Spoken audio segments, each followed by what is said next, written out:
remember? No. Okay, if I say oink, oink, oink. Oh, a pig. A pig. Am I not saying it very well? No, That's I just okay. have hearing aids. Well, I have a new tooth, so when I keep telling the dentist, I sound like Tom Brokaw. It sounds like you're saying pig, like short for Oh, picture. yeah, P-I-G. There you go. Thank you. I told that dentist I sound like I have a list. Okay, no, you're gonna hang on to them. So, I'm just gonna tell you, if you drew your piggy at the top of the page, you tend to be a person who other people see as more optimistic. Now, you may not agree with that because you have your own version of yourself, but other people see you as that.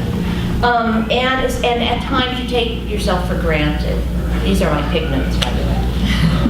If you drew your pig in the middle of the paper, you're a person that is friendly and outgoing. Everybody sees you as friendly and outgoing and liking to take up the space in the middle. You know, people with very large writing, I always say, I hope you work in a place that has lots of open space and large windows.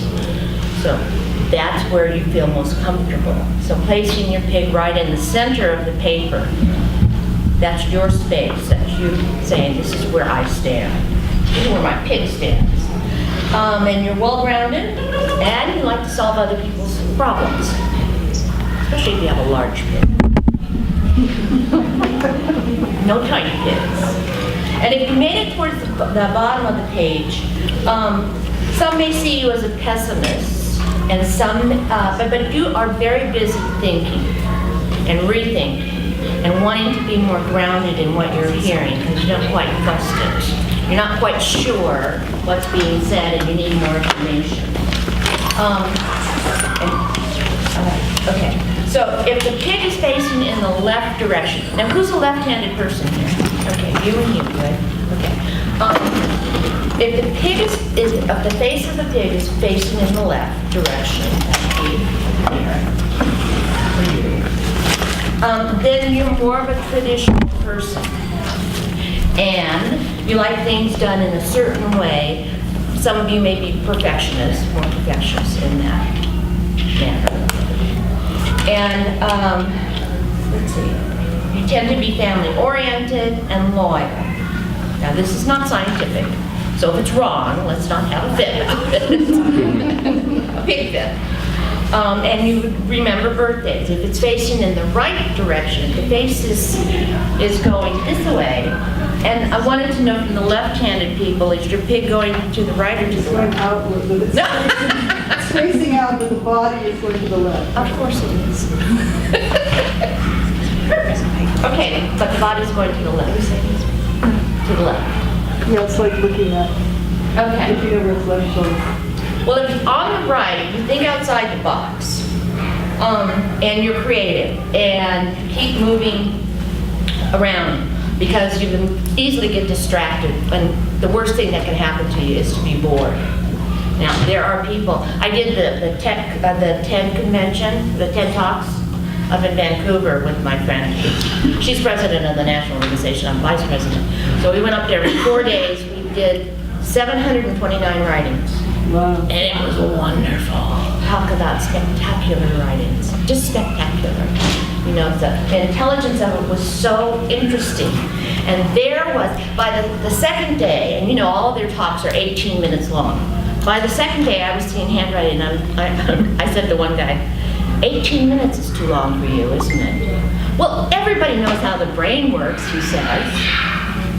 Okay. Don't want to waste your time. And that's the kind of thing that can show up in handwriting. But with your pig facing the right side, you can get distracted easily. Not so much on details, but you see the overall picture according to this. Now, if it's facing front, you like a direct challenge. You like to be in the center of things and don't get why others aren't like you. And you don't, you know what you want, and actually you know how to get it too. If you have details, now, did anybody here drop bacon? They do that sometimes. Maybe pork chop. There you go. quirky people. So if you have many details, you tend to be analytical. If you have a few details, you tend to make decisions based on your piggy. I don't know what kind of details you necessarily have on a pig, maybe hooves or something, or piercings. I don't know, senators.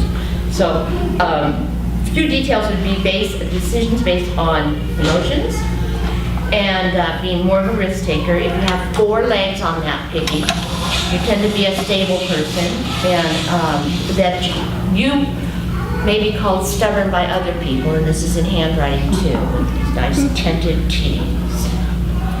So you call it knowing your own mind, and other people go, no, you're stubborn. So if you have, those 4 feet on the ground, that's what that's supposed to mean. If there are less than 4 legs, you may be going through a transitional period right now, personally. So things aren't quite balanced, quite secure. Now about those ears, the larger the ears, the better you hears. So if you have Obama ears, you hear. And the tail, the tighter the tail, then the more, the tighter the tail, the more satisfied you are with your personal relationships. And actually one of the drawing things said the tighter the tail in the piggy drawing is the more satisfied you are with your sex life, but you can't always say that because sometimes there's kids in the room, so you're just satisfied with life. And the longer the tail, actually, the more intelligent you may be. Notice the word may in there. If the tail curl ends upwards, you tend to be an optimist.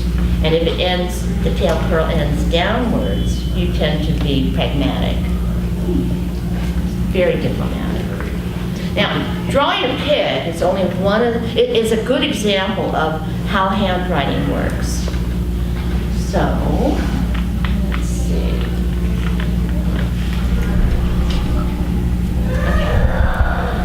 Handwriting doesn't come from your hands. It comes from your brain. So this little girl won the Zanier Blaser cursive contest 3 years in a row, and she has no hands. So she just uses the stubs. It's kind of in the middle there, sorry about that. The stubs on her wrists to write, and she does beautifully. And some people do write with their feet. Some people, I analyzed the writing of the mayor at the time. The guy was the mayor of Los Gatos, and his son was a quadriplegic, had become a quadriplegic. I was new in handwriting. I'd only been studying for about 4 years. And I asked if I could do his handwriting, so I went over to their house, and he wrote something with his headgear. And I looked at the writing, and it had a pronounced left slant in it. And it seemed like it could be an accident. But I said, is it possible that your mother is intruding on you a little too much? He said, oh my God, would you say that to her loudly? So then I realized that where we place our writing, how we slant our writing, where we place it on the paper, movement, space, and form, and pressure are all the generalized aspects of handwriting that makes your writing different than anybody else's, just like your fingerprints. This is not a pipe. This is actually a paintbrush. And this is Brahms, I forget his last name. Wilkström, I'm sorry, it's right there in front of me. And I did his writing, and I did not know that he was a quadriplegic. And he's an artist, or was an artist. No, he is an artist, I'm sorry. And so I used this writing, and I sent him an analysis, and he wrote back, and he said, oh my gosh, you got everything right, including the tragedy times, including the perfectionist that he was before and still is. So it's kind of interesting how people still maintain that control. And just so that you know, when there used to be in East Germany, the schools there in the 1940s and early 50s, according to one of my mentors, who's East German, she said, yeah, when we learned to write at school, for the first 2 years, you wrote with both hands. And I thought, really? How cruel is that? And she said, no, it was really good for everybody. And what I found out since in these last 40 years is that I ask people who are ambidextrous, and there are enough out there, I always ask them if they have been complimented about the way that they remember things, the way they think. Oh, it's always my memory. It's always 23 people have told me it's always my memory. So one of the things to do, if your memory's starting to get fuzzy, is to start learning how to just write your name with your opposite writing hand. Just practice. You don't have to believe it. Just don't do it before bed. So it's stimulating what's going on with the synapses in your brain. And one of my best friends who died not too long ago, she called me up last year and she said, I had a stroke, Linda, and I can't even recognize my handwriting. Gorgeous handwriting, flowing handwriting. So I had her we decided she should do what's called graphotherapy. And I don't believe in changing letters, but she started doing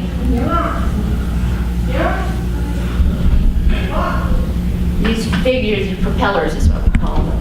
And she was manic about it. And 3 days later she said, I'm starting to recognize and getting that flow back. So the brain is starting to heal.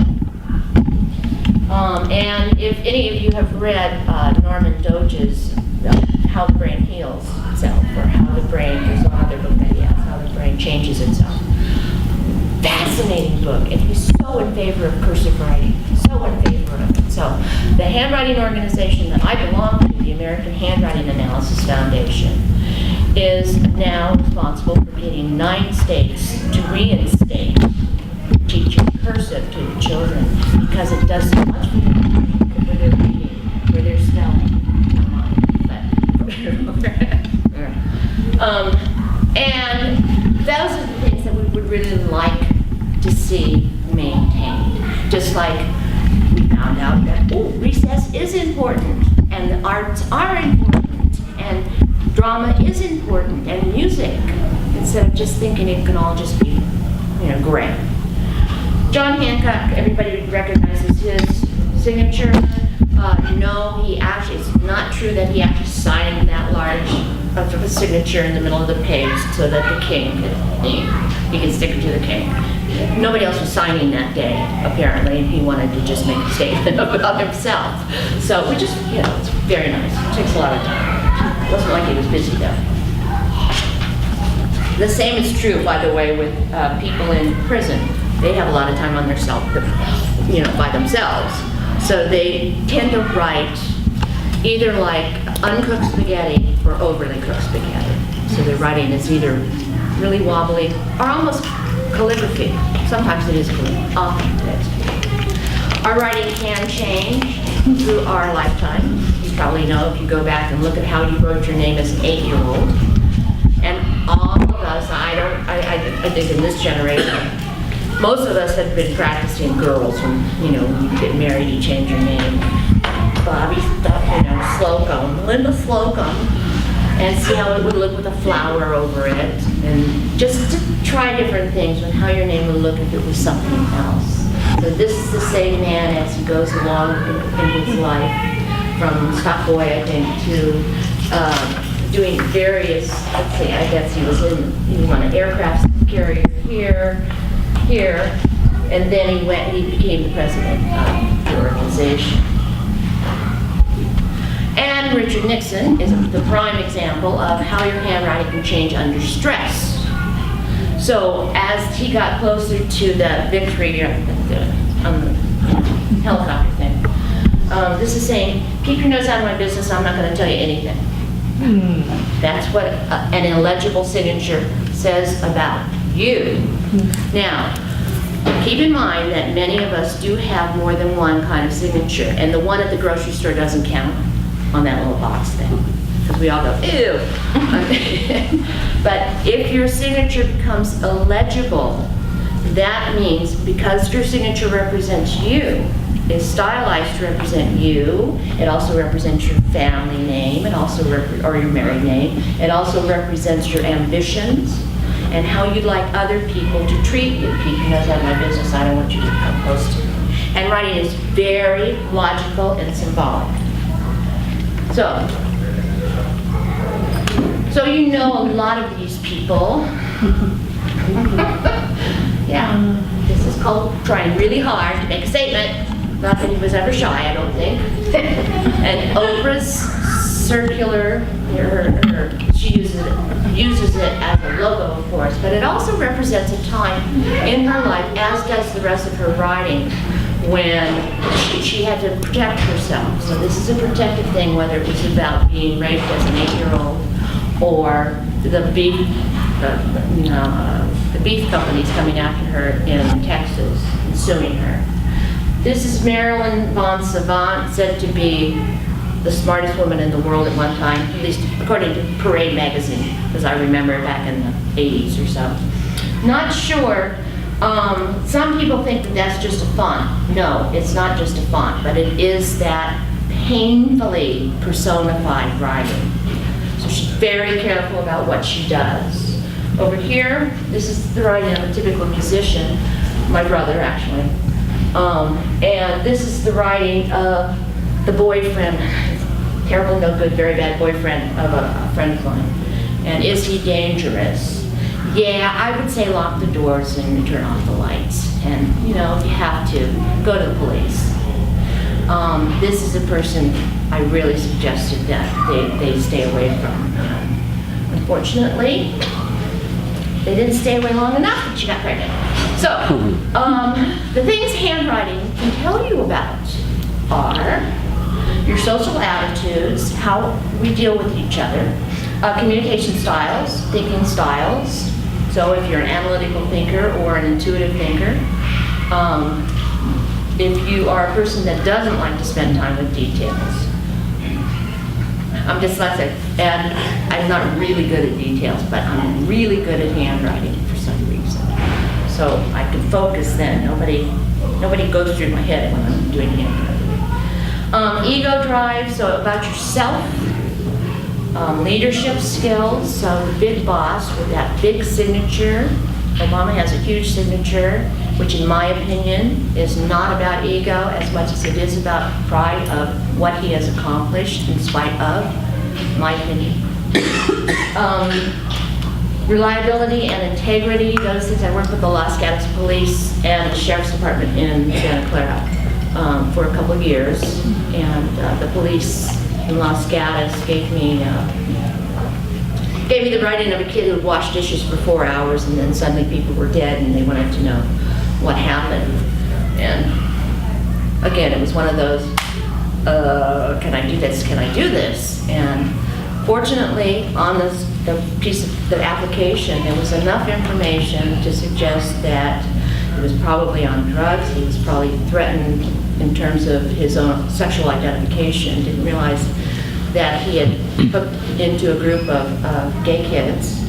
And when he realized what was going on, he went to his van and got a knife and stabbed all of the tires in the parking lot, got a gun from his girlfriend, and knocked on the door and killed the first kid that opened the door. And he would have killed more people if he could have reloaded it. And that's what the psychologist in Los Gatos also agreed with. But he was from back east, but I surmised from the writing, because in case of an emergency, he wrote contact Mr. or Mrs., but he crossed out Mr. and wrote Mrs. or Mrs. So I said, I think he would run away immediately and then go to the closest female relative. Well, who's that going to be? I don't know. It's from back east. So they found him, he immediately hitchhiked to Oregon from Los Gatos that night. Then he came back down and went to Modesto, where they picked him up 3 days later, and at his grandmother's house.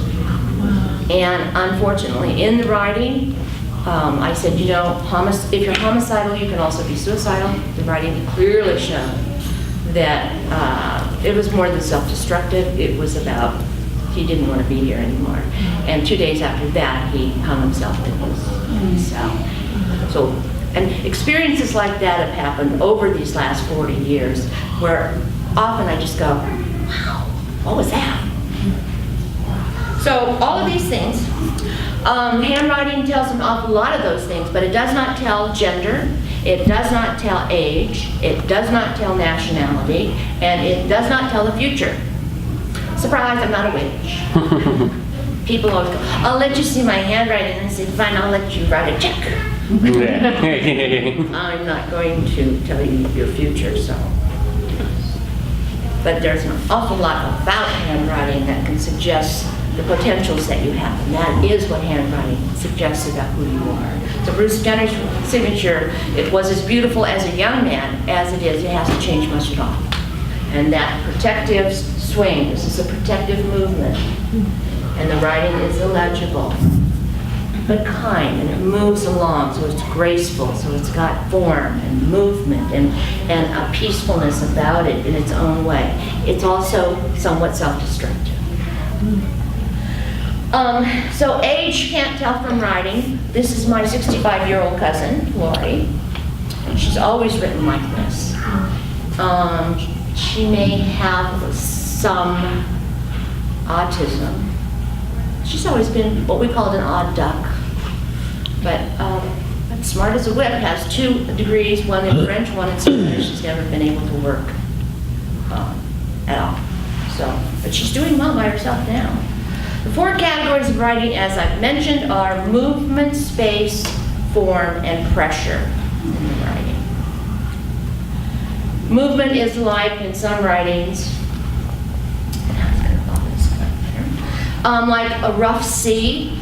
So some people just don't have a whole lot of control in the fine motor movement. If you are a person that is a construction worker or works, like I used to make logging tools with my dad in San Jose, and so we were using large muscles. You know, my father worked all the time and I was doing part-time work. So his writing, the small motor movements in his fingers were not as developed anymore. The intelligence was there, everything, the creativity was there. He was just a master at what he did. Hated it all the time, but that he did it. But he was a master at inventing. And when you see a calm writing where you look at it, and everybody can remember when we used to go to our mailboxes and get an envelope from somebody and go, oh, Aunt Mary, oh wow, look who wrote me. Or, oh no, not him. Now, even if you can't read these very well, here's a good example of the rough C and the calm C. So this is a person, if you notice sometimes, and by the way, everybody in this room has about 4 different styles of writing at any given time. There are certain things that change as you go along throughout your day, or if you're on medication, or if you had too much coffee or tea, or if you're on medication, coffee or tea, if you're stressed. If you're going to have to resign to being president from being president, that's kind of a pain. If you're angry at your kids, if you're anticipating, your relative coming over or have the flu, you're just going to notice some days are just not a good day to write. But it's like your face. When you cry, the same features are still there, and I can recognize you. So those are the things that change. Some people have disturbed movement. That's a disturbed movement. That if you're a person that is more simplified writer like I am, that's pretty awful. Doesn't take too much convincing. Handwriting, as I said, does not disclose gender. So with this, what we can see in writing is the more feminine aspect of your personality or masculine aspect of your personality. And as we are going along in the last 10 years or so, we're seeing more simplified writing, or even the people that learn to write do end up writing with more simplified writing because everything's becoming more simplified. Even when I spoke with Google in November and they all came in with their little laptops and they all sat down in their chair and they said, you know what? Let's close those and have you come on up here and write your name on the board. That was pretty scary. Some of them had to go, writing. Okay, but I don't do that. Oh, sure you do. Everybody in this room still leaves a note, still writes a grocery list. That may not be all true at Google. I mean, there could be people over there that actually do not, but so for them, that's, to me, too bad. But everybody still, whether you learn only how to print or write, people that are emotional will still start connecting their printed letters. That's the emotion coming up in you. it circulates your emotions like that. Printing separates you. We used to say when I first learned handwriting, only police officers, architects, and what was the other group? Engineers printed. And there are as many different types of printing as there are writing. So this was, actually I was married to this guy. This is a man, and that's a woman. Anybody have questions so far? Is that why journaling is so therapeutic, like you're saying? Yeah, The release yes. of the handwriting? Yeah, and it can be, and also writing with your other hand. Writing from the right side of your brain. Yeah, Betty Edwards. Yeah, great book, great, 2 books, yeah. Yes. I might have missed it because I came in after it started. Oh, What it's in your happens- writing that you came in late. For practice. What happens if your writing style changes within the sentence, within the paragraph, within the document? Yeah, if your writing style changes within the paragraph or the document or the sentence, whatever you are writing about may be impacting you subtly. So if you're writing along and suddenly you say, and Shirley Cruz died, and your writing goes downhill or has more of a right slant, or mother's coming over next week and there's a little left slant going on there. Those things can happen. It depends on how much of a variance that there is. So it's a thought process change. That's right. That's right. So this is a wonderful example of good movement, Robin Williams. This was done from a book called My Most Favorite Things. And if we look closely at the ductus, which is where the line of ink is held, so that's the line, right, as you go down, you might see under a microscope, you might see the beginnings of the Parkinson's coming on. The depression was always there, that he ended some of his words, not so much here, but there are certain aspects in his writing that show that he had some, that's dramatic, that something happened in his past that he didn't quite get over. This is in the lower zone where it crosses over beneath the line. Now, handwriting is such a marvelous thing to study because it's always it's like reading a detective novel. You know, you're always curious to see why did he choose this extension and make his last name so small. Did everybody knew him as Robin Williams, but his friends obviously called him Robin. Only, I mean, that's what you do with your friends. The last name, however, he had an issue with his father, and he would never talk about it.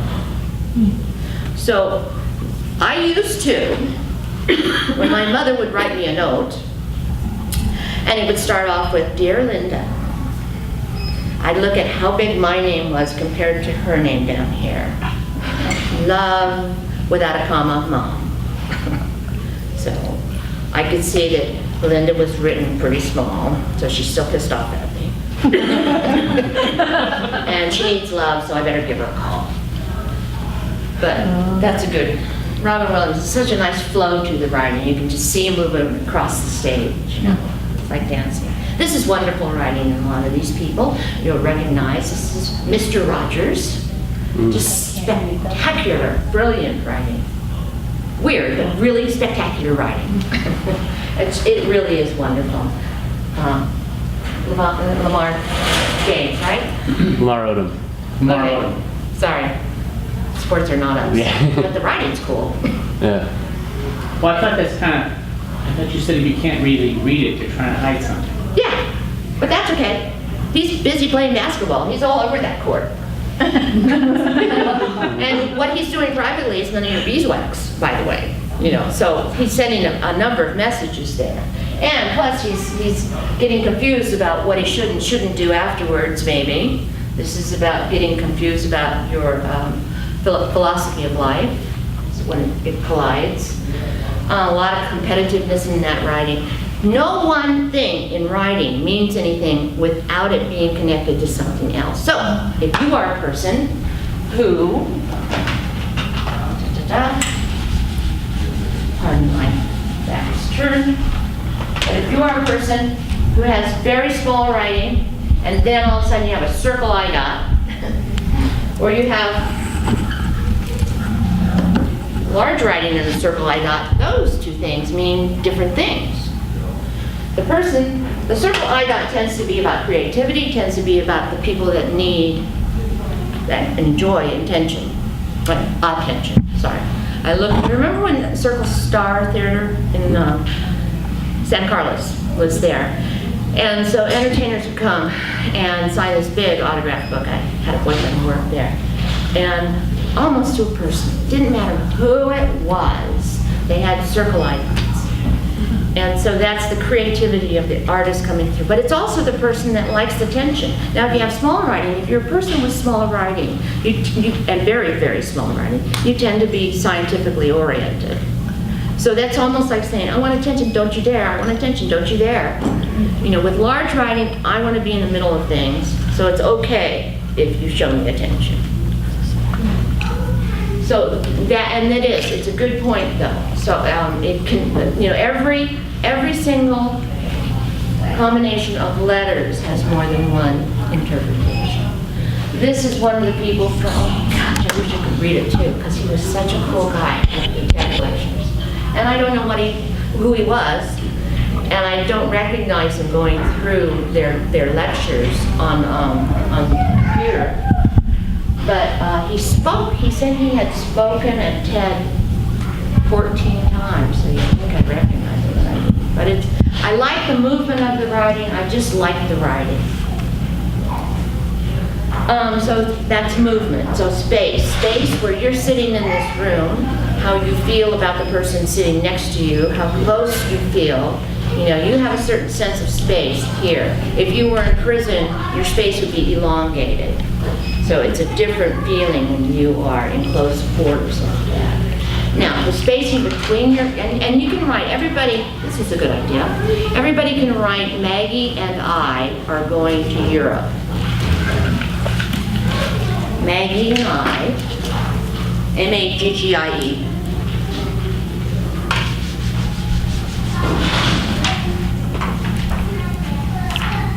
Then sign your name as you normally would, or abnormally would. Sign all your names, all your aliases.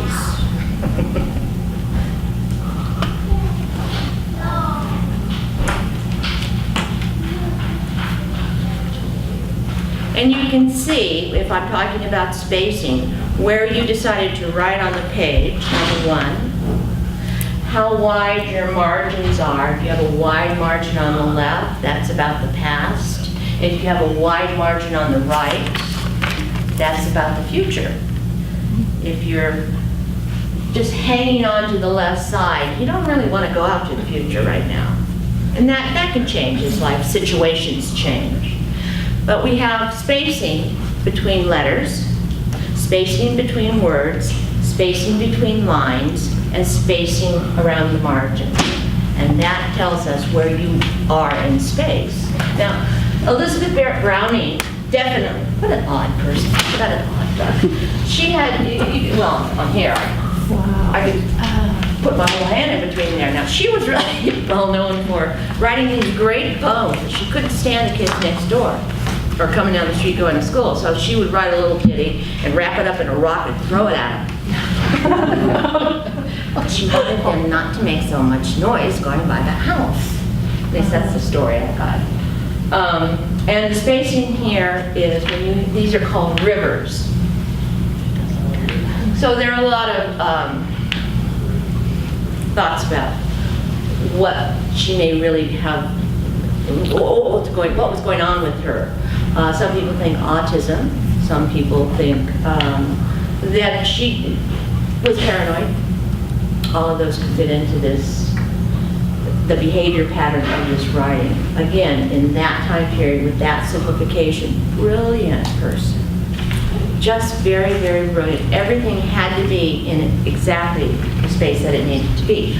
And sometimes, you know, some people are people that naturally get along with others and welcome and don't mind being at Walmart and saying, greeting people. Other people just, you know, I don't do well at parties. She'll always tell me, you know how I am at parties, I'm just so shy. Okay, I'll let that one go.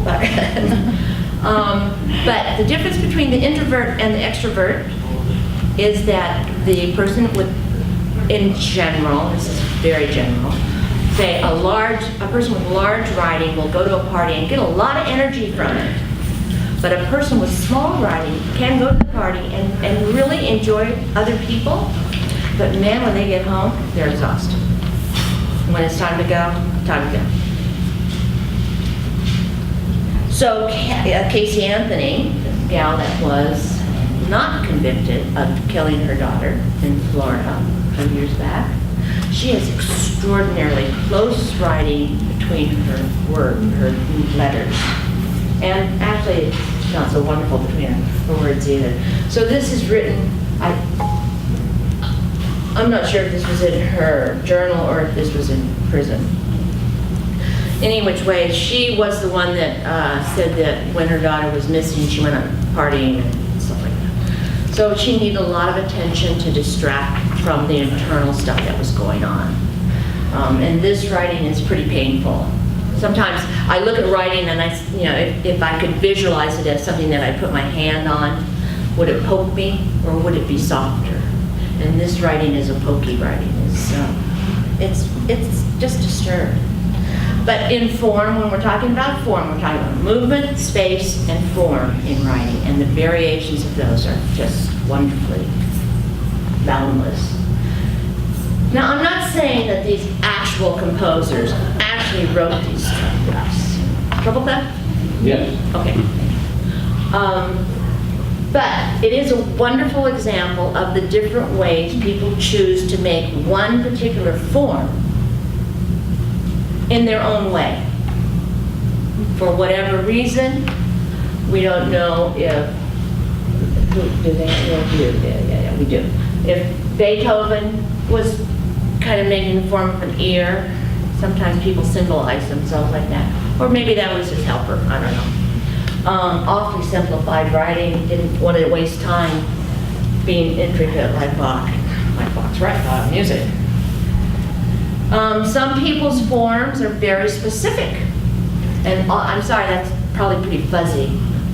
When I step back there, it looked kind of fuzzy. But her lower zone is an expression of somebody who's probably been sexually abused. And so it's still there, it's a hiding form. In handwriting, there tend to be four basic forms that I talk about anyway. So the garland form and the angle form and the thread, the doctor's writing. I'm sorry, you're getting hit right in the face with this. You're tough. And the arcade form. What was the first one? The first one is called the garland form. That's called good girl writing. You'll notice that with secretaries and nurses. When nurses start out, by the time nurses finish, they are a combination, and we're all a combination of all of these. By the time the nurse ends up being head nurse, there's a combination of she's not going to take any crap from anybody. And okay, let's get the job done as well as we can, and this is purposeful. So usually this is the secretary, this is the boss, this is the guy that said, I'm not so sure. The doctor who said, well, you have stage 4, but hey, I've seen people live 20 more years, and we're working on this. Or this is one of my ex-husbands. I should have really looked at their writing. But it's great material anyway. And so when I say, Kenny, did you pick up the stuff at the cleaners? Excuse me. And he goes, the stuff at the cleaners? Yes. By stuff, I said, okay, did you pick up all of the stuff at the cleaners? All. So it went on like that. Or it was, where do you want to go to eat? Oh, I don't know. Well, good, let's go to Mario's. I don't want to go there. Okay, well, let's go to El Doritos or whatever. No, I don't want to go. Well, where do you want to go? I don't know. So that's called, just logically fits that when you thread something out, you're not communicating. Handwriting is communication. If you're not communicating, if you're just making a thread, and some of those people, like myself, who are non-spellers, thought we were getting away with something when we just kind of slid that O that may have been an A, but we weren't quite sure, and placed that I dot right in the middle. So you have to decide where it goes. So in this writing, one of the things I don't think we can see, I have Taylor. Well, now, you see how big she writes my name? And this is her daughter's name, Taylor. So, there's a little bit of an issue with me at this point. That's okay. I knew it. This is Elizabeth Warren's writing, which I think is just drop dead gorgeous. It's flowing, it's open, you can read everything about it. These lower loops are full of creativity, and they just move gracefully through the writing. What you see is what you get. Although she doesn't want you to get too much of it because it ticks her off. There's a little tick on the end of this writing. And when we have ticks in our writing, by the way, if you get ticked off, when I would do high school graduations, and I'd look at the kids writing and I'd go, you've been really mad at somebody, and I'm going to take a swing and guess that it's your mother the last 3 days. How did you know that? I said, you know, it's good if you're going to go away to college, because you know how you think it's your mom's problem? You're not so pleasant to live with yourself. So going away to college would be great for you. But the tics that would show up would be, and you'll see them, if you get mad at somebody, you'll have a little tick at the end of your T's, or maybe on your G's, or at the beginning of a stroke, a little tick. And it'll stay in your writing for 72 hours. So that tells you that writing does impact you physically and how you think about things. And this is a rounded form. So the form of Elizabeth Warren was a nice flowing form. This is a rounded form of a man who happens to be, it's also called, the rounded forms are called oral forms. So these are people, I did a study, by the way, of people with eating disorders in the 1980s, before we were just, I mean, I happen to have a student in one of my classes who started the first Anorexia Anonymous gathering in Palo Alto. And what a collection of good girl writings, you know. And then there were the bulimics that were a little more angry. So the good girls tended to hold it in, like good girls do, and say, everything's just fine. And the people that have that angular writing or the squeeze writing tend to just withhold their emotions until it gets so much, too much, that when it explodes, it explodes. And I learned a lot from that study, because I learned that, you know, what I thought was going to happen, that's not how you do research. So, but anyway, so the rounded writing tends to be people that are orally based, and they will turn to food, they will turn to anything that they can put in drinking or whatever. That's a really, really general thing to say. This is Bill Cosby's print script kind of writing. He connects, it's called connected writing. So he kind of overlays things. It's got a lot of pressure. Now, I don't know when this was done, but it was before all the issues. But he always wrote with this big felt tip pen, which a lot of people that are on book signings or artists or musicians, people that have to sign autographs, use a thick pen, which will, it's not so hot for analyzing because it hides a lot that's in the ductus and the small motor movements, but it's easy to write with if you have to do a lot of signings, so that's understandable. Still, this writing, and we don't know where he was, if he was standing up, if he was sitting at a table. I've seen other of his writings, and they all tend to be back and forth, so I think that, to me, would suggest an inner struggle of some sort. Again, writing is very, very logical. This is a real writing, and I don't know that you can actually read it. Can you read it back there? This is a writing of a gal who was going to get married. I think she was Israeli. That's my business card at the bottom. So that's how small it is. She must have a lot of time on her hands too. because just the perfection and the tightness and yeah, you're really in the sun there. Go home with it. I went to a handwriting lecture and he's got a sunburn. Neat.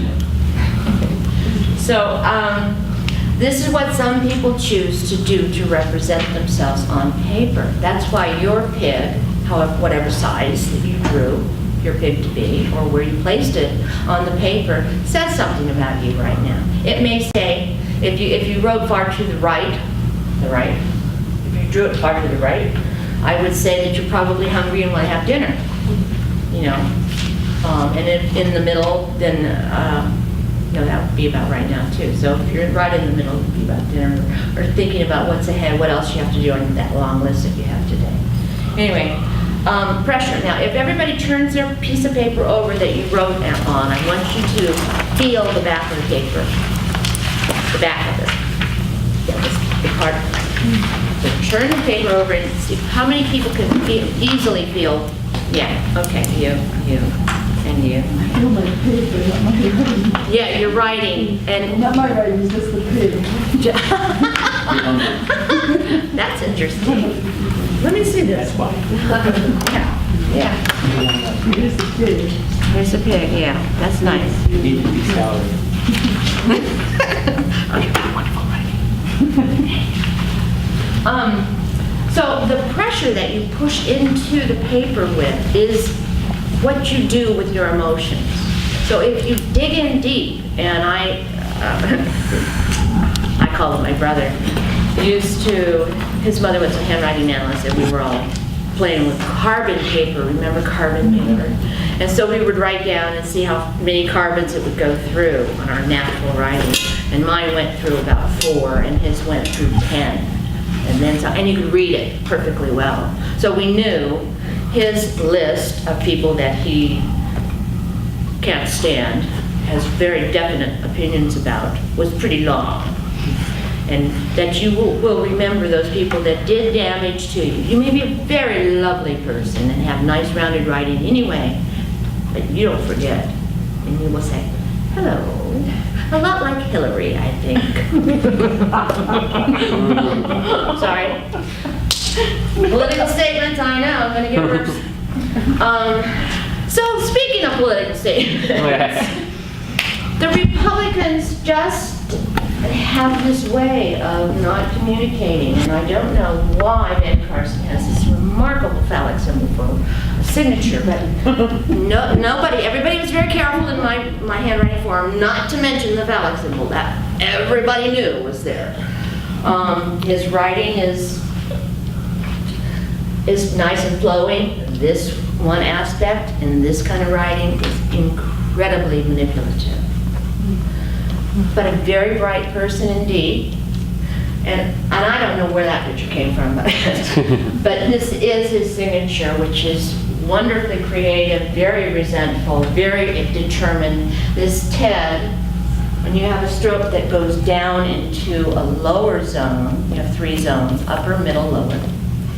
This is saying, I will have the last word. I will. And you won't get to say anything about it. So, looking at the candidate's writing is always very interesting, of course.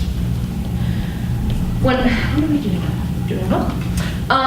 So these writings were also wonderful to look at, and as you can see, when you can read a writing clearly, what you see is what you get, in spite of what they're saying. So I'm seeing this writing, and it's been very consistent. Of Hillary's throughout the years, actually. It's gotten better now that our mess is cleaned up with Bill. But she is a person that stands on her own. She's ambitious. She is. She's got some ambitious aspects to it. And of course, if I had been joked about in terms of wearing pantsuits as many times as she had, I'd be sensitive about my personal, this is sensitivity, this D with a loop on it. So personal sensitivity. I don't know why anybody would want to run for president. Bernie has a wonderful, just a passion for everything that he does. It's incredibly full of integrity. And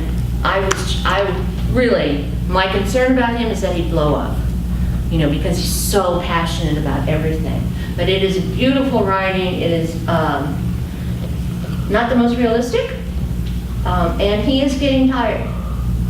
And he's just very determined about it. But what a mind. The mind just does not stop at all with him.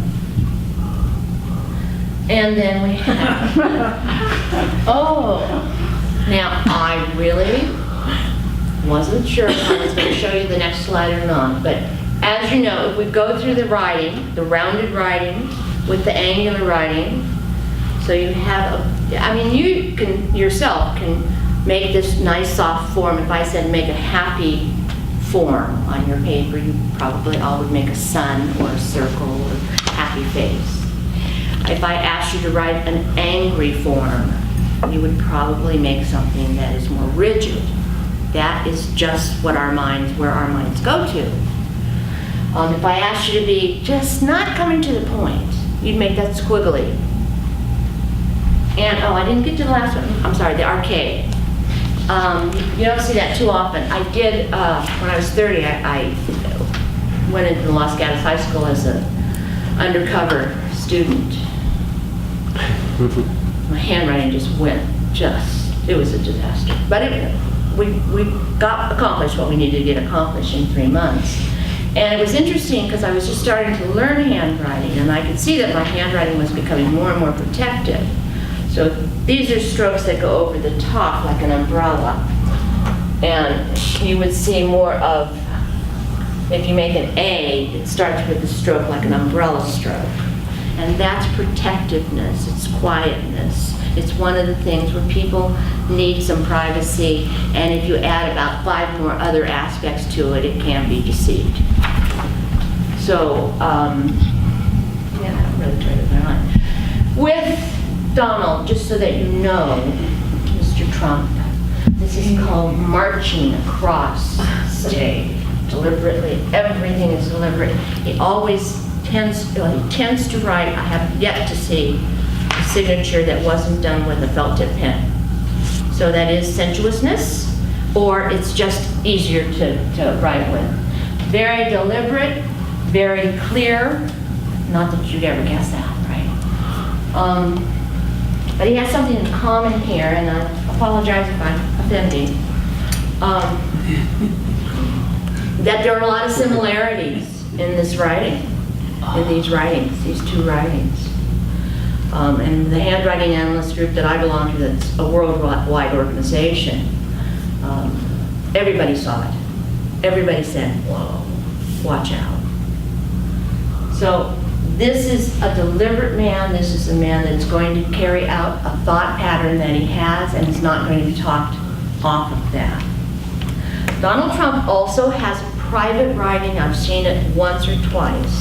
So I know he has a softer side. Something's got to attract 3 wives, right? Yeah, $1 billion. Now, in terms of what we're teaching in school, not much. So the private schools and homeschoolers are the ones that are learning cursive. The Montessori schools have always known you start with cursive before they even get into kindergarten. That's when you start. And I've seen the writing of a 4-year-old that is better than a 13-year-old. I mean, just really well done, because they're taught early. They're taught to make rounded. They're more familiar with connecting things together. The letters hold hands. That's what we like to tell them. And so instead of dividing, instead of separating and printing. So, but this tends to be what we see a lot of. In fact, I had a gal at the bank a couple weeks ago wanted me to do an analysis of her writing, and I said, where's your signature? This is your printed name. She said, that is my signature. And I said, well, isn't that interesting? So it's exactly like your writing. And did you ever have a signature that was a cursive signature? Well, yeah. So she showed me that from when she was in high school. And it was such a softer person, such a kinder person, but she's going through an awful lot of emotional stuff right now. So when you see print, it used to be, when we saw printing that was disconnected or all capitals, they tend to be people who pull back from their emotions. That's why when I would get stopped by a cop and they'd say, "Can I have your license, please?" I'd start talking, because that made them nuts. Still makes them nuts. But just chatter, chatter, chatter. They don't, they're just one thing at a time. Don't say anything else. Don't do that.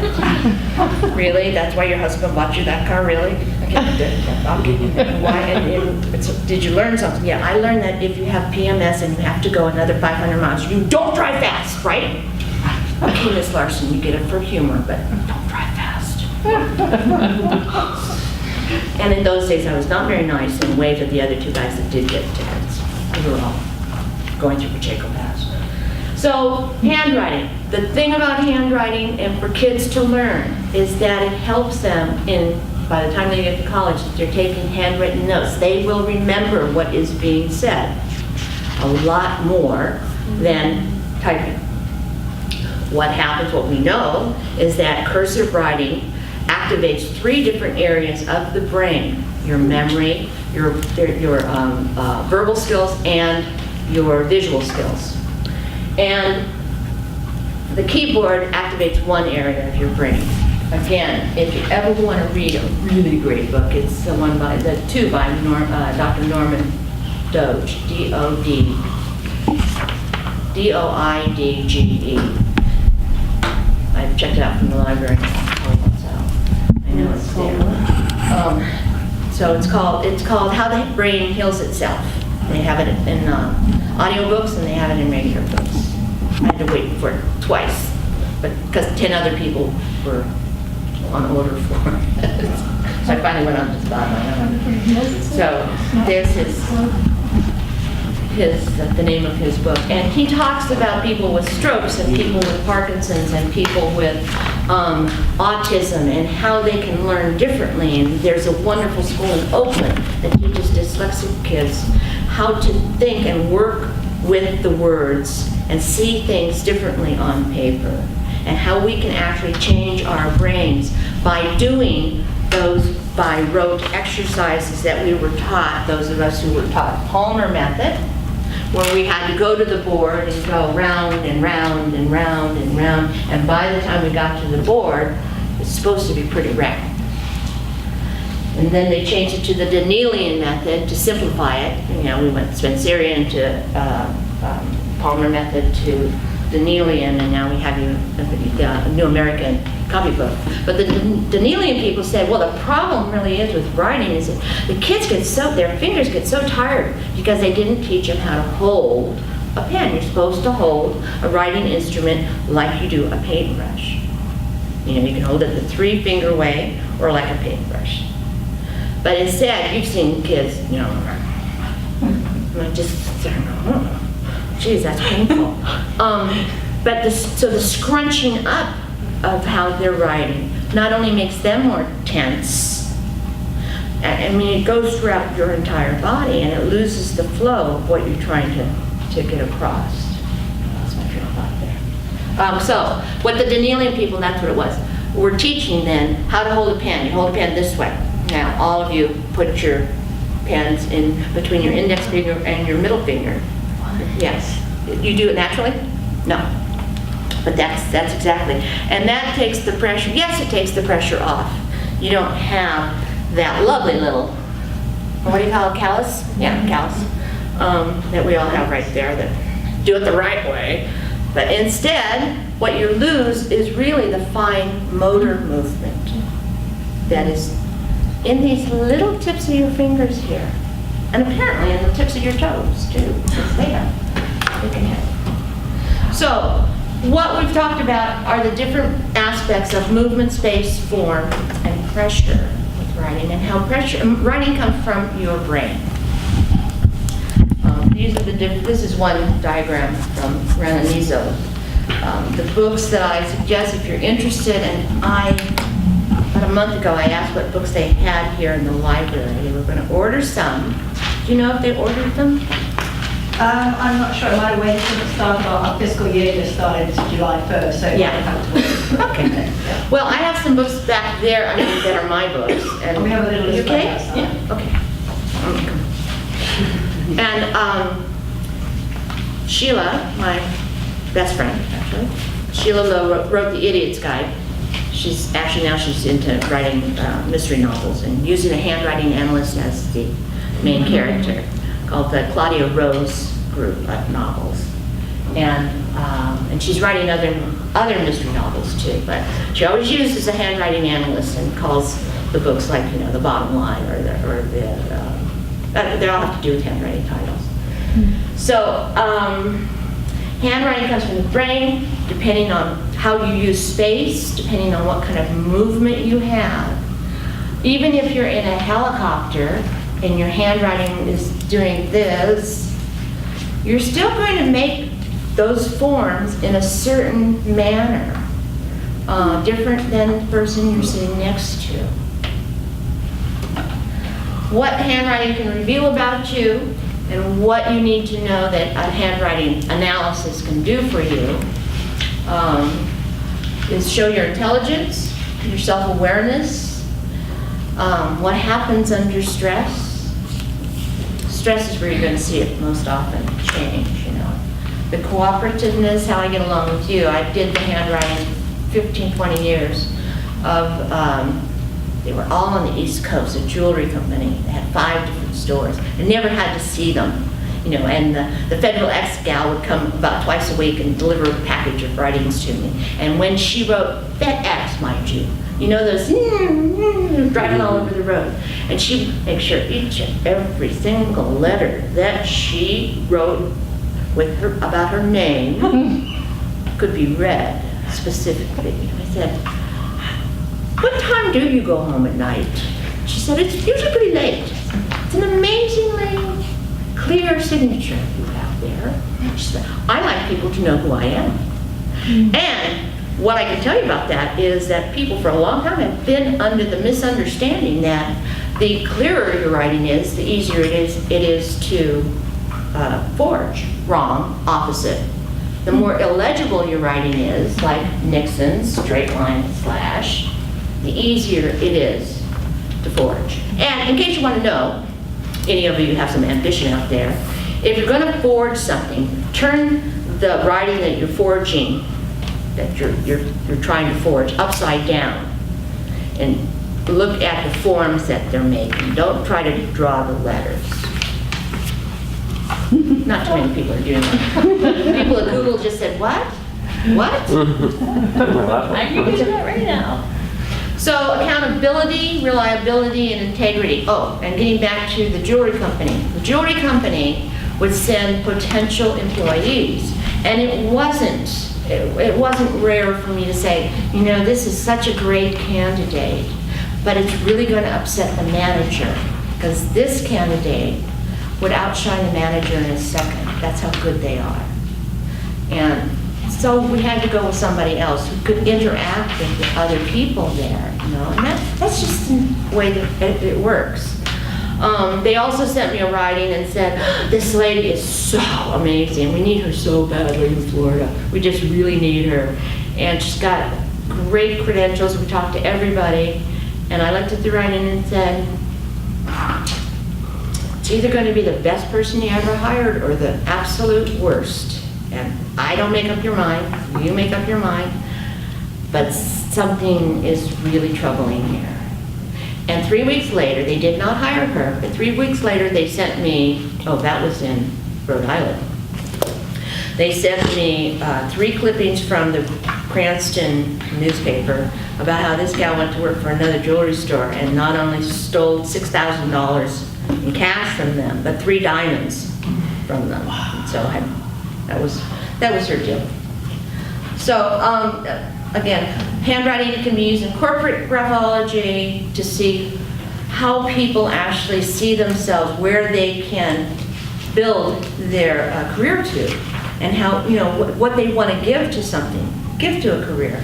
Compatibilities, almost every week I have one girlfriend or boyfriend, guy friend, who calls me up and says, "Look, I had this drawing, tell me about, is this a good person for me to date?"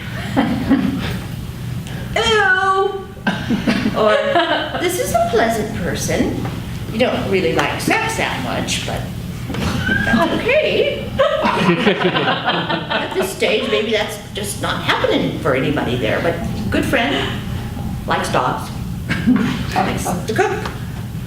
And yeah, actually, I gave a lecture in Mountain View one time, and I said, I looked at this gal's writing who was in the audience, and I said, gee, you're not a cheap date.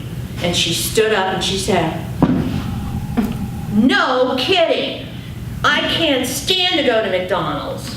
My boyfriend just wants to take me to fast food places, and I'm going to tell you, write that down for me, I'm going to tell him. But handwriting does show, and where, by the way, just so you can have one little piece of information. Let's see. So if you make an F with big fat loops on top and the bottom, you're not a cheap date. You're a person that likes that. Oh, he's very happy. That's great. So compatibilities are really interesting, and it's interesting to see how people balance their lives like that. My daughter is married to an all-capital printer. They have a wonderful relationship, just wonderful. I mean, and she's the one that stomps around and says, we're going to Jamaica. And Ryan says, all the boys, they've got 3 boys, need are 3 swimming trunks and their sandals and towels. I said, well, they don't really need towels, I'm doing that.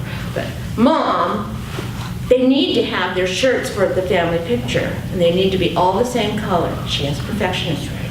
I said, so you sound pretty stressed. Well, Ryan just said that we don't need that. And I said, well, you can buy the shirts there. It's okay. Mom, you're doing it again. You're looking at his writing, aren't you? You're in favor of him, aren't you? I said, no, one way to handle it is you just say, okay, Ryan, you pack everybody, and just let it be. I can't do that, I can't do that. I know. So it's an interesting way to kind of deal with people. And at Easter, one of the mother-in-laws had me do her daughter's writing, and it was in her 40s, and I said, and first of all, she started crying. She cried through the entire 20 minutes or so, just talking to her about her writing. And the writing was just all good girl writing. Her signature was just this kick-in-the-butt executive writing. So it was a lot of stress with who she was emotionally and what her potential out in the world. Very different person, but she did not have the support emotionally. And 2 weeks later, she tried to kill herself. She damn well almost did. And so talking to the parents and just saying, this isn't about somebody's fault. This is about what she needs from you now and where you go from here. And that's why handwriting is so good. When you're looking at compatibilities or therapy, I work with a gal back east, and she was the therapist of the St. Lawrence River County. And she said, she would give me the writings and I would give her an overview of what the person was about. She said, you saved me about 4 to 6 weeks of dealing with these people, just because you can get right to the center of what's going on, what really needs to be talked about. And that's the value of handwriting. It is so unfortunate that in this country, we see handwriting as still part of parapsychology and telling the future, instead of the value that it has in Israel, in South America, in France. In France, if you go to school in France and take handwriting there for the first 4 years of a 7-year course, you don't get to write an analysis. You just study theory, psychology, and the forms and the theories of graphology. So our problem here is that we don't have a way of really licensing people. That's what our certification is about. The handwriting is something that takes about 3 years to actually learn, so that you understand the various aspects of it.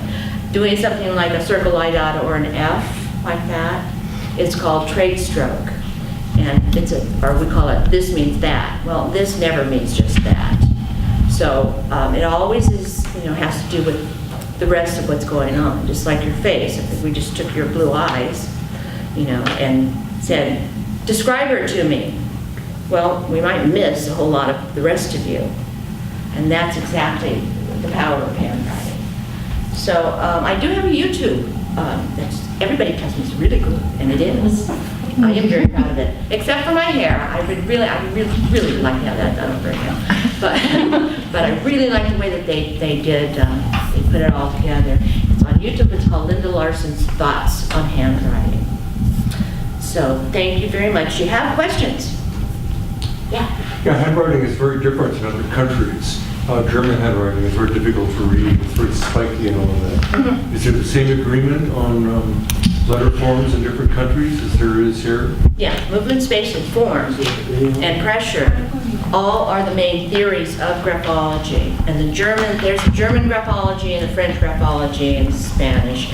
But they don't, I mean, our cultural differences, that is the only difference. So the German, basic German culture, which is softer than it was in World War II, say, that they actually changed their writing, is more rigid, is more absolute. Whereas, and the same could be said in aspects of East Asian writing, even the way that East Asians think about what they see. They will see the background before they see what's in front. You have to leave. It's okay. Yes. And so different cultures will have a different, perhaps, form. But it's not that much different than it can be analyzed. I can analyze Spanish, I can analyze, and some of the best cursive writing I've seen in English, it comes from India. They always add that little squiggle and put the little dots underneath. I did a data conference. I love doing conferences, you know, and having just people line right up and just going through their writing for a few minutes and getting right to the point with them. And what was interesting about the TED Talks was that so many of those brilliant people there, you know, I mean, it costs, what, $7,000 just to join TED. And then you go to their wonderful conferences and all of this influence. The energy there was just palpable. It was wonderful. But so many of those people said to me, you know, how come I've never heard of this? How come I don't know anything about graphology? I've never heard of this. And it was really telling to me that we are still tucked away in this country. And I often have to go into bookstores, them that are still, and say, you know, the Library of Congress long ago determined that graphology is part of psychology. So could you please put those books in the psychology area? There's little girls and little boys write entirely differently. How? Little girls often have big circles over the eyes, and they make little daisies and flowers and much more florid approaches, as I've seen a lot of children's writing. Yeah. To what degree is this? Again, it's probably still in the way we raise our children. Little boys do, and little girls are. Little boys do activities, little girls are sweet and wonderful. We're getting out of that. Legos is even getting out of that now, saying Legos are not just made for boys. Yeah, they make pink ones for girls. Yes, pink ones, yeah. And Bic pens came out with pink pens for girls. Like that. And Ellen DeGeneres said, it makes me feel so much better. Now I can really write, because I have a girl pen. But it didn't come with instructions. And yeah, those are the things that you can see in the difference, but there are differences in the way our brains work, too, to some degree. And there is more softness. Little girls will try to engage in a different way than little boys, or big boys. Testosterone is a powerful thing. You know? And that's why early on we started to see the boys in high school decide to print. And in the days when I started in the late 70s, early 80s, when did you start printing? Well, when I was in high school. Why? Because I couldn't read my writing. So, and it wasn't just that horrible grasp of the pen, but it was the way that their emotions, they couldn't deal with what was going on with them. So printing removed them from the emotions to some extent, and they got their power back. And sometimes when people are going through extensive emotional, excruciating emotional pain, I suggest that they print for a while, just to kind of get a grip a little bit. And they'll know when to get back to writing if that's what they need to do. Yes.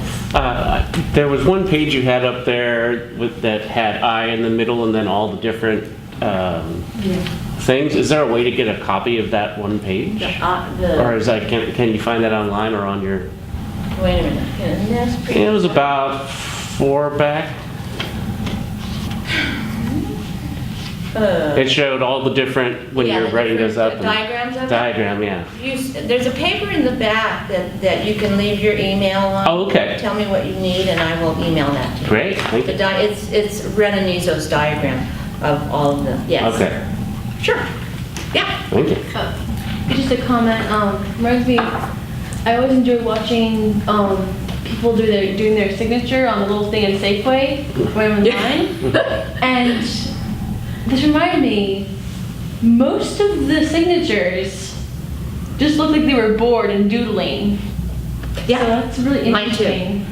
Yeah, it's So- really icky. I'm inspired now to really... Well, I've been behind 2 women that and they were not going to be moved, I'm telling you right now. They made sure you were just like that federal ex-lady. You're going to read every damn letter I write. And I don't care how many people are in line behind me. So, but the perfectionist will do that. That's taking back control. It's really an interesting thing. Most of them are just like, blah, blah, blah, blah. Yeah, yeah, that's called. I don't care. That's a good time to do your bills. I don't care. Yes. Do you think it would be worthwhile that when you apply to purchase a gun, that you would write a short essay of why you would purchase a gun? Oh, yeah, And submit that, and somebody will take a look at it? yes. And the same thing is true about I did jury screening down in San Diego and Hawaii, and looking at the questionnaires that they would give people about why they thought that they could be unbiased. And I said, except for the one guy down in San Diego, it was a black kid that shot 2 cops, and I said, I don't really think this guy could be. Actually, he has very German writing, and he said he was in the Luftwaffe, and I don't think he can be unbiased. He's pretty rigid. Were you doing that for the court or for the attorneys? For the defense attorney. Yeah. But yes, it would be very, very valuable. It would be valuable in counseling. It would be valuable in schools. In Europe, you have to take 2 semesters of graphology, because if a kid comes in, if you're going to be a teacher, because if a kid comes in and their writing is dramatically different, then something's going on. Something has happened. Only one time did I have a lady, I was giving a talk on eating disorders and handwriting. And this lady came up, it was so hard because the parents were there. And, they were just crying. And this one lady came up and she just looked almost frozen, and she gave me this little card. And all of it was a card like this. But all the writing was right in the center, really wide margins all the way around. And I said, and this is whom? This is my 15-year-old daughter. And I said, you know what? You need to go home right now and take her to the hospital. She's in serious trouble right now. And so she left and came back the next week and said that she'd been admitted for 3 days on a suicide watch, because the person was just pulling in. And that symbolically is what we do on paper. What we do on paper is who we are. I don't know how to go backwards. Yes, I do. Oh, previous Yeah, second. hey, you guys read, no fair. Next one, I think. I think the next one is the one you were talking Yeah. about. Yeah, okay. Well, Yeah. you mentioned that forensic, in trials, how consistently are your graphological assessments accepted? And if they're not, what are the main objections to the science?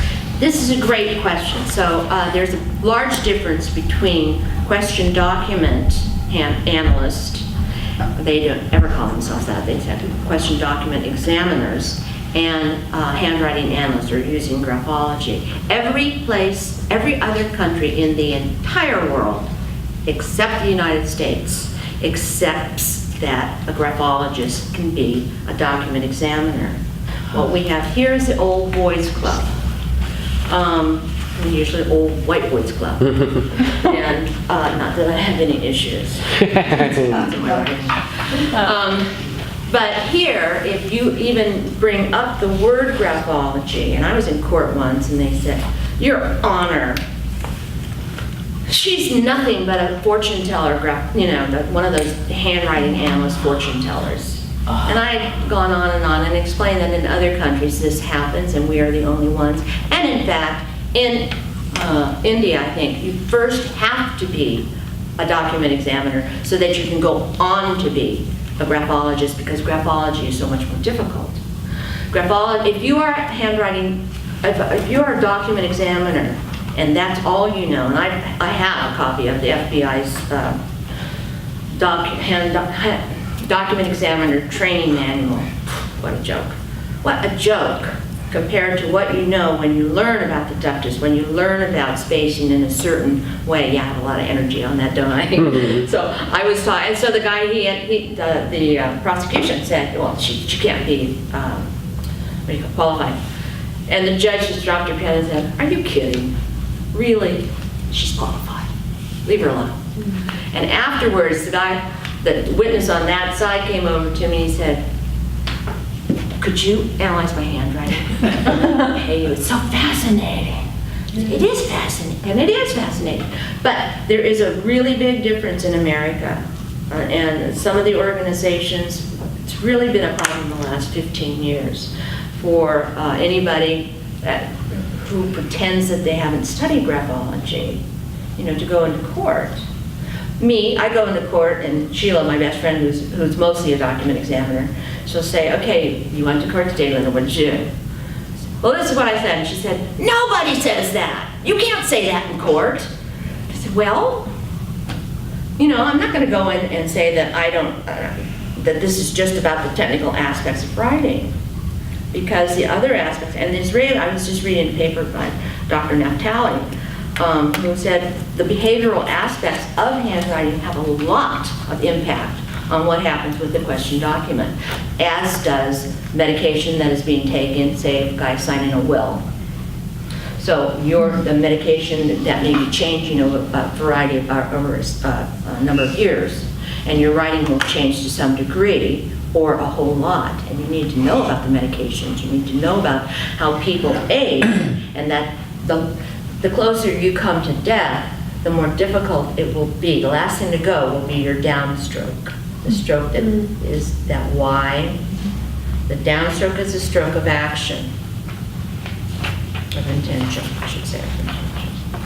Upstroke is a stroke of action. Any other questions? Yeah. Sort of two. How did you learn all this? And I went to bed one night with a book on my head. And what got you interested in it? I needed a place to live, and some kids from high school said, oh, my parents are looking for somebody to clean their house and in exchange for board and bed and board. So I went up to their house, the Hoduses, and Dorothy said, well, we like you very much, but I'm going to ask you to give me a sample of your handwriting. And I thought, what? Oh God, she's a witch. And okay. And so she looked at my handwriting. She said, well, you're okay with being in a small room, and you're smart, and you have a lot of gumption, and you're sensitive to criticism. That's usually followed by the person saying, I am not. And you have a good sense of humor. I think we'll get along. And so from Dorothy, who was one of the founders of the American Handwriting Foundation, who happened to live just kitty corner to Charlie Cole, who started the American Foundation, and to Jerry Stupridge 2 blocks over. I mean, in the late 70s, when we would go to a meeting, there would be 50 to 75 people there learning about handwriting. Now we're happy if we get 6 or 10. So it's a big different world. And from Dorothy, she taught me the psychogram. So she taught me graphology first. which is to take the gestalt of a writing, to take the totality of the writing, and not just individual aspects of it. And the graphoanalyst is the other school at that time. Those are the trait stroke people. And there was a big collision between them. And anyway, a lot of, Lilliputian politics. Yes. Where would you go to school around here, or is there anywhere around here that you would? Well, I teach, but basically correspondence courses. Okay. And that's, if you go online to the American Handwriting Analysis Foundation, there are some people that do some courses online, but I like to teach in person. That's what I'm interested in. And if you're interested in that, let me know, sign your name back there, and I'll get in contact with you, because it's a wonderful course to take. It's so much fun, and it's one of those that you take and go, I have that, oh my gosh. And I usually start out class saying, how many people are here because they want to get something on somebody? You'd be surprised how many people honestly answer that. I want to know why my mother does this, or why my father did that. And it ends up, then they understand what brought that behavior, what's actually happening with it. So how are we doing? We're almost up. So, yes. Do you ever analyze music writing too? Can you tell? Music writing? You mean Yeah, just others? like if you were, say, because I'm a musician, so it's like when I get different comments on my manuscript, and I prefer to handwrite everything as opposed to put it in the computer and hand it out, because you can personalize it more. No, writers are like that. Composers are like that. My brother's writing that I showed at the beginning, and my cousin is a professional cellist, and then I know some kids from high school. That are professional musicians, and it's interesting. The composers have a lot more linear writing than the musicians. So that you see more loops in the musicians' writings, and for the most part, unless they're on drugs, which used to happen an awful lot more than it does. Well, I shouldn't say that because I don't know what I'm talking about doing. I'm dealing with old musicians. So, and if you're an old musician, you learn something. But the writing does tend to be different from the composers, and the composers have this just a beautiful writing that moves along, like Carl Jung's writing. Also, there's a certain level of intelligence, of understanding, of wisdom that I think that composers and musicians can go into that. I mean, I remember my brother playing on our rosewood piano, and I would be vacuuming and I'd watch the candlesticks going across, the silver candlesticks going right across the top of the page. And my brother would just be going, Rhapsody in Blue, that's what it is, American Paris. And I'd go, David, David, David, David. And he was just not there. Musicians stared, didn't matter what to do. So my mother would have to come out, and she had crutches then, and she'd come out and she'd just jab him in the side with it. I go, what did you do that for? And his writing is so small, I mean, it's very tiny, beautifully formed, that a train could go through the room and he wouldn't notice. He'd be focused that much. If you've ever been in that state, whether you're running, whether you're playing tennis, whether you are painting or singing, dancing, that is where you pull from that internal part of you. Well, that was good, huh? Yeah. Yes. Well, two questions. One, is there a difference between people who are right and left-handed? Do you see what kind of, what does that have to do with? Yes, the left-handed people are all insane. Left-handed people, I know, it helps. Left-handed, no, there is not a difference, by the way, or if you're right with your feet. We did a study of 83 left-handed people, and only 17 of them wrote with a left slant. There's no school in this country that teaches you to write with a left slant. If you're using a left slant, typically means something has happened and that you're protecting yourself. So writing is like three people sitting around a table. One will be leaning forward, talking. The other one will be leaning backwards, the left slanted, not buying any of it. And the other person will just be sitting upright, and that's the more objective thinker. So if it's a left slant, and most people make that mistake. You cannot tell handedness from writing at all. But I've heard you can tell from looking at it whether the person is left-handed or not, displayed. Sometimes you can, the way that they cross their T, it may be feathered out on the left side. But if you're like the president, we've had a lot of left-handed presidents, and they're either hookers, and write like that, or pushers. My mother hated me when I told her. She's left-handed, and my mother's writing, very interestingly, a very social person, and her public writing was all flowing and very beautiful, very, I'm not going to say clear, I couldn't really read it sometimes, but very flowing and right slanted. But one day she showed me her diary writing, which certainly was in line, her private writing, which is all left slanted. She couldn't stand her mother. Everybody else in the entire family loved her mother, but she couldn't stand her mother. So there was one part of her persona that she presented and did a very good job of it, and the other side of it was, I resent you. Which is not to say the resentment, and it may not be that the person even understands what they resent. Certainly the children that are below verbal age and 8 months lower and live in a family where there's violence, those are the ones, I just saw a video on this, that suffer more because they can't put words to their fear, to the anxiety that they're feeling, that they're absorbing from what is going on in the home. So we don't always know what we're seeing in the writing. It's one of the things that I work really hard at getting handwriting analysts to understand, that just because you see a circle I dot, it doesn't only mean one thing, and you have to take the whole person. We are complicated.